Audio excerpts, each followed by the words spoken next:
আলো, আল হাদিসের আলো।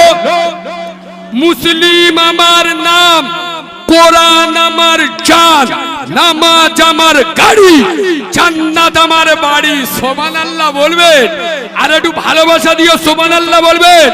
আল্লাহ আমার রব, নবী আমার রব, ইসলাম আমার ধর্ম, ইবাদতই আমার কর্ম। নারে তাকবীর, নারে তাকবীর।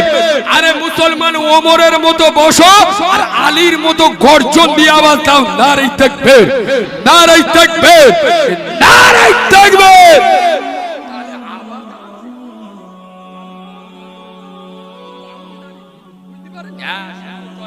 ঠিক তারপরে পরে শত কোটি দরুদ ও সালাম বর্ষিত হোক। যারা দাঁড়িয়ে আছে সামনে থাক, তবে যদি চলে যায় কমিটির লোকেরা দুটো হাত লাই ইট এনে এখান থেকে চেলে মার।